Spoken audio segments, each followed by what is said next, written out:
Hey guys, Florida State travels to Louisville this Friday night. They are 2-4 in their last 6 matchups on the road at Louisville. This game is going to be tougher than that LSU game was, and I still believe that. I said that a few weeks ago. I still believe it. I want to talk with you guys about why it's going to be tougher now.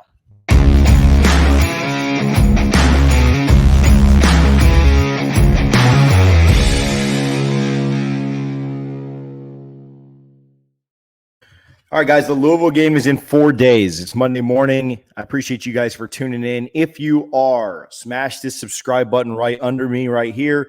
If you're on a computer, if you're on your mobile, like it's all over. They put it everywhere. So smash the subscribe button. Appreciate you guys' support. Quick video. Want to chat with you guys briefly about the 3 reasons why I think that this Louisville game is still tougher than that LSU game was. Now, I don't think it'll be closer because obviously can't have a game that's closer than 1 point, but I do think it'll be tougher in a lot of regards. That LSU game was kind of dominated by Florida State for the first 55 minutes, and then some fluky things happened. Some things kind of went wrong, and LSU made it closer than it should have been. I also, at the end of the video, I know you guys love your uniform talk. I have a quick tidbit about not only the all-white uniforms, but another uniform combo that I've heard about this season. So stay tuned for that.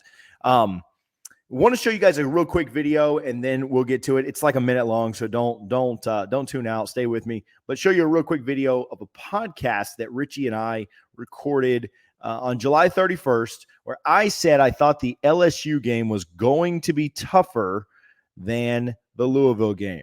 I think the Louisville game is tougher. I think having to go on the road on a Friday night is slightly tougher against a team that returns Malik Cunningham. I think they're a little bit better at the quarterback position. We've shown some struggles with them in the past, being able to contain him on the ground and through the air. I think that going on the road, a true road game on a Friday night against Louisville is slightly tougher than going and playing LSU in a neutral site game. I think if these two teams played each other, I think I'd lean LSU on like a neutral site. Which is kind of crazy. I mean, they're 4th and 5th, so I don't think we're saying like, oh, one's 8th and one's 1st. Yeah. But I think I'd probably lean LSU. But if LSU had to go play, like if we played LSU in Baton Rouge and Louisville at home, I would flip these. Like I'd have LSU as slightly tougher. So having to go on the road, I think that Louisville is the slightly tougher game. I still think that not much has changed on my thinking on why this Louisville game is slightly tougher. Now, again, don't necessarily think it's going to be closer. I think Florida State wins by more than 1. We'll get to predictions later. Wanted to share my quick thoughts and get out of here. Again, I got 3 reasons, and then we'll go home. Again, appreciate you guys for tuning in, for watching, for all the support. Number 1 reason why I think this Louisville game is tougher than the LSU game is continuity. Scott Satterfield is in his 4th season at Louisville, and you can say what you want about his results. He's looking to get back to 500 against Florida State. He's 19-20 right now, but he's got a system. He's got a system in place that his fans are familiar with, that his players are familiar with, that his staff is familiar with, and that's something that LSU just didn't have with Brian Kelly coming in, trying to implement a new system, going in a different direction than what they were previously with Coach O. And so I think that's a plus for Louisville. Malik Cunningham has played 48 games in college football. Got the COVID year, back for a 5th season. Played 10 games his freshman year. He's got 62 touchdown passes and 39 on the ground. He's a dynamic athlete that scored over 100 times in college football. That's something that LSU didn't have. They didn't have a guy returning that knew the system like that. Louisville also has the 14th most returning production in college football. 80% of their roster returns. Shout out to the good folks over at ESPN, Bill Connolly, for that stat.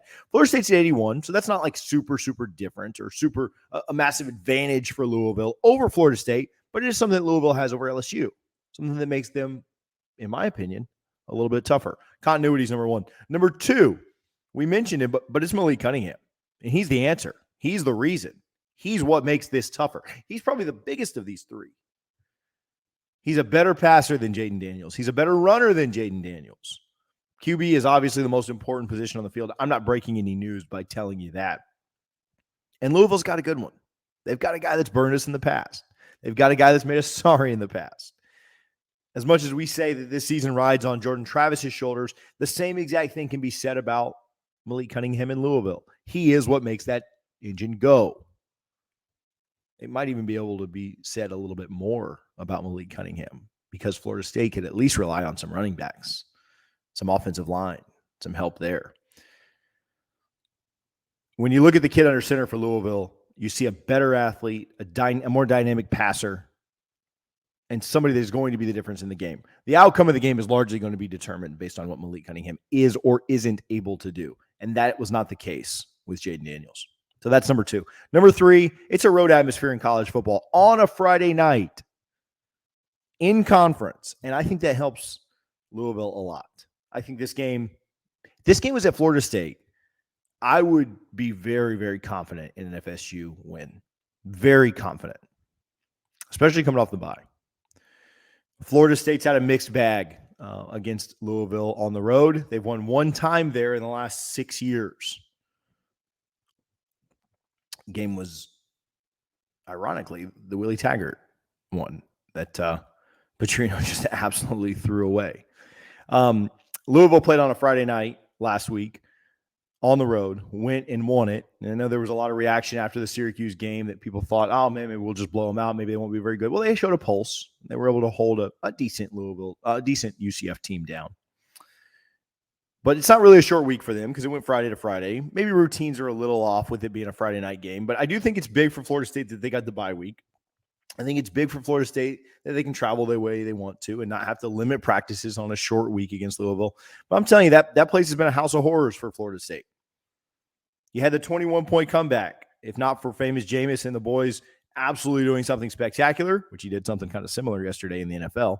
If not him doing something absolutely spectacular with that comeback, you would have lost in 2014, into the streak. First loss after the Natty. And then you go back up there 2 years later with Dalvin, with a 10-win team, and you get your doors blown off. That's a tough place to play. That place was rocking for a noon game. It's going to be 7:30. It's going to be prime time. It's going to be ESPN. It's going to be a day full of the Bourbon Trail for all the fans. And Florida State's not going to be able to rely on that 50-50 crowd they had in the Dome. Not going to be able to rely on all those FSU fans having their backs like they did in New Orleans. Now, is that the difference in the game? I don't know. I don't think so. But could it cause a few more false starts? Could it cause some miscommunications? Could it cause a bust in coverage? We'll see. I hope not, but we'll see. How does FSU respond to their first true road test? How do they respond being away from Doak or being away from that many fans? Florida State played pretty well on the road last year, I thought. The weight game wasn't good. Played pretty well at Florida. Didn't look shaken. Played pretty well at Clemson. Didn't look too shaken. Played pretty well at BC. I don't think that BC atmosphere is the same as what they're going to see this weekend, but I thought they were okay on the road last year outside of Wake. Fluky game, weird game. I don't think that was the crowd. I think Wake was just a better team. But how do they respond on the road? That's my reason number 3. Does FSU win the game? I'll tell you right now, it comes down to these 3 things.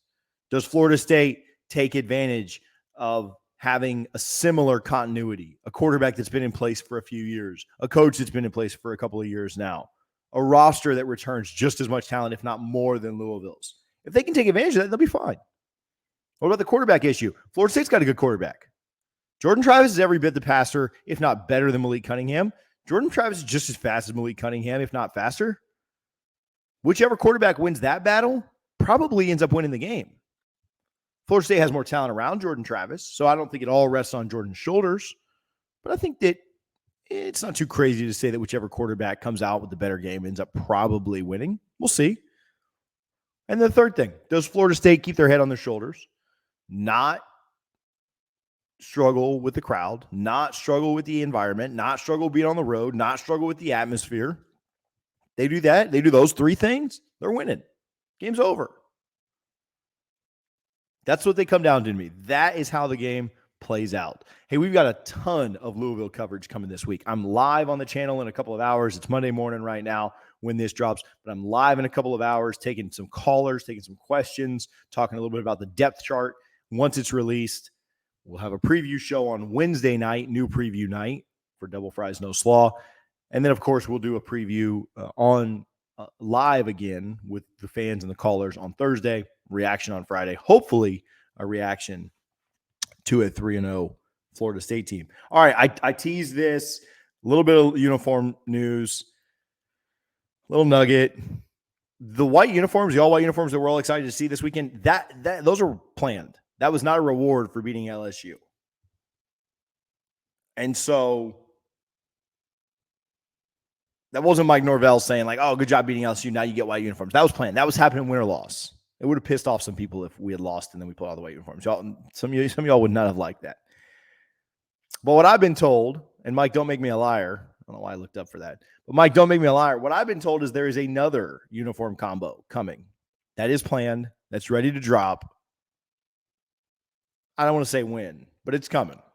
Another uniform combo that Florida State fans have been asking for. I don't want to say what it is. But the all whites, I know that's new. I know that's the first time. The all whites aren't the only change, the only deviation that we were going to see this year. So stay tuned for that. Mike, again, don't make me a liar.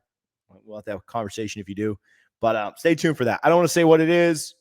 I want to let them have their moment, but we'll just say it's opposite of what you've seen there. So, hey, if you enjoy the content, if you enjoy the video, if you disagree on the 3 reasons, if you want to complain about uniforms, whatever you got, comment below. Happy to reply. Happy to try and chat with you guys a little bit. Smash the subscribe button, hit the thumbs up, like button, share the video if you watched the whole thing. If you didn't see this anyway, so I guess you don't have to share it. But thank you guys for tuning in.